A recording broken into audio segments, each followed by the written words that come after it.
Now, I understand that you're in a hurry to get back home because you got something really brewing on the stove, something that just makes my mouth just water. Goose stew. Goose stew. How did you become introduced to that? Again, it goes back to my husband. He knows a lot of these recipes and introduced me to it. But with the wonderful World Wide Web, you can pretty much find anything, any kind of recipe that you want.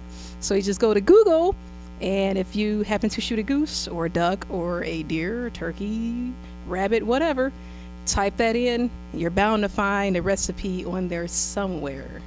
No, I understand that. But then to find somebody who's actually eating one, that's a whole nother ball game. No, seriously, I mean, what does goose stew taste like? It really doesn't taste like anything. I mean, stew tastes like stew. Does it taste like beef? Kinda. It would be more of if you put goose in a stew, it would taste more like maybe a tougher sort of beef, maybe like the low end cut of the cow. Fish taste? No, not at all. No, because they eat the same thing as ducks. They eat corn and grains and things out in the field. But the bigger the bird, the chewier it is. So the bigger that goose is, the more you have to marinate and let it soak and that sort of thing, or else it tastes like gum. So when people see geese walking around their apartment, they want to kill the small goose and cook that one. Exactly. Go for the smaller one. I mean, they'll get fined and go to prison, I'm quite sure, for killing geese. Yeah, don't do it in the city limits. That's bad.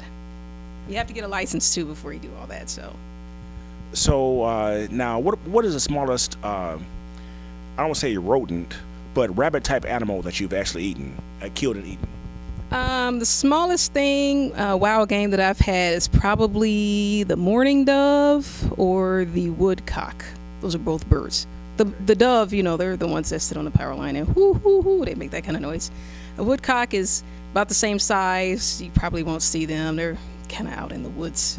Those are probably the smallest that I've ever had. About the size of a pigeon. A little bit smaller. But they still have a good taste to them. Excellent taste. Not to be strange here, but so you can't really eat birds. I mean, robins and those kind of things. They don't have the same kind of flavor. No. The Fish and Wildlife sets forth what kind of animals are classified as game. And robins and cardinals don't qualify, or red-tailed hawks, or turkey vultures, none of those. Pretty much dove, mourning dove, goose and duck, rabbit, squirrel. All right, now, because a lot of GM people are here, a ton of GM people came from Wisconsin. Mm-hmm. And if it's one thing Wisconsin folks like, it's bear. Have you decided to go bear hunting yet? Chances are probably not, because anything that can chase me away, I probably have no interest in hunting. I'd rather be the predator, not the prey, so probably not. I have no ambition to go bear hunting. I'll try bear steak, but only if somebody else gets it. And how does bear taste? Never had it. And how did you get accustomed to deer? Deer actually is not too foreign from beef. The thing about a lot of wild game, goose may be the exception, but most wild game is fat-free. And that's because they're actually eating a lean diet. Unlike, our pigs and our chickens and our cows being fed with steroids and nasty stuff to plump them up. Well, obviously, wild game, you don't have that problem. They're wild. There's nobody feeding them. So they are on a very lean diet, which means their meat is going to be very lean. When you take deer meat and ground it up to put like in your burritos, your tacos, your spaghetti, manwich, whatever, you will notice that there is no grease in that skillet whatsoever. So it's a very, very lean diet. You can really lose a lot of weight if you eat wild game. I've noticed that. And one last thing, you said that, okay, you killed a deer. Mm-hmm. Who did you pay to clean it? That's a lot of work there. It is a lot of work. My husband does a majority of the gutting out in the field. But once we bring it back home, if it's cold enough, we will butcher it ourselves. You save money that way. Otherwise, if the temperature is not right, we'll take it to a butcher, maybe one of the Amish out in Grable. There's a guy in Huntertown that does it as well. And depending on what you want done, depends on how much you're willing to spend. To get like the jerky, the like Slim Jim sticks or the summer sausage, that costs you a little bit more. But to get steaks and get it ground is very cheap. You can get one done for like $100. All right, well, last thing, what do you want to say to other young women who never have really thought about the idea of hunting animals, actually, and I mean, just this whole other side of you, what has it done for you in terms of understanding people, if there is a correlation? Basically, what I tell my family and friends is me as an example. I've kind of broken the stereotype. There's a lot of other black hunters, maybe not necessarily in this part of the country, but I'm meeting more people from the South, where that's pretty much the norm. Now, black women hunters, black women outdoors women, I guess you can call them. That's still something I'm kind of working on, and that's where my organization that I'm a part of, which is the NWTF, it stands for National Wild Turkey Federation. They've got different outreach events to get new people interested in the outdoors, whether it's hunting or fishing, and to show people that all guns aren't bad.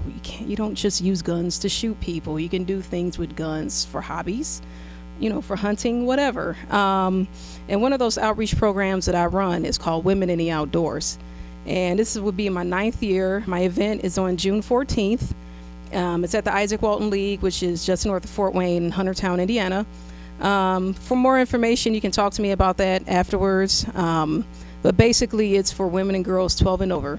And I've even attracted people from the Chicago area, black women from the Chicago area, that come and enjoy. They shoot, they fish, and some of them have even gotten into hunting now. I got one gal who can't wait to get her own dog because I took her pheasant hunting, so now she's ready to move on. Her and her husband are ready to move on to the next level. So my goal with that program is to reach the inner city, Fort Wayne women, whether they're, minority, black, Asian, Latino, whatever, even the inner city white women that might not be exposed to hunting, because a lot of hunting, you think, oh, country, people live out in the country, corn, but obviously with me, that's not the case anymore. I live right here in Fort Wayne, Indiana. I don't listen to country music, and I don't like car races or any of that stereotypical stuff. And I am now a hunter and a fisherwoman, and I love it. And again, it's a great way to provide for your family. You know where your food's coming from. It's also a lot of fun to get out there in the outdoors. And, God created this earth. We need to learn how to use it, not just be cooped up in the house all the time watching soap operas. So I urge any woman, girl, 12 and over, to come to our event. And we have all sorts of classes, not just hunting and fishing. We can teach you any kind of like Girl Scout type stuff, how to cook. If you go camping, we teach you how to camp. Beekeeping, organic gardening. We've had Ephraim Smiley teach a couple organic gardening classes at our event. I mean, you name it, we do it. There's not too much that we don't teach you. Self-defense is a great class. I think every woman should learn self-defense. We've had issues, if you remember last year here in Fort Wayne, where a lot of women were being targeted on the River Greenway. Glenbrook Mall, guys would come out and do things to them. And the self-defense is a great class. I think every woman needs to participate. And we actually do have that at our event. We have pistol classes. If you're thinking about, carrying a pistol, we want you to be smart with it. And we teach you how to do all of that as well. So, well, Ms. Niedermeyer, I appreciate speaking with you. I've never spoken with a person quite like you before. People who I've spoken with in the past who had guns, they had criminal records also. Exactly. So thank you very much for talking with us, and leave me a card here so that I can use that too about how these young girls can get involved in these kind of activities. Okay, I can do that. All right, thank you very much. Thank you. I'm having a great time here.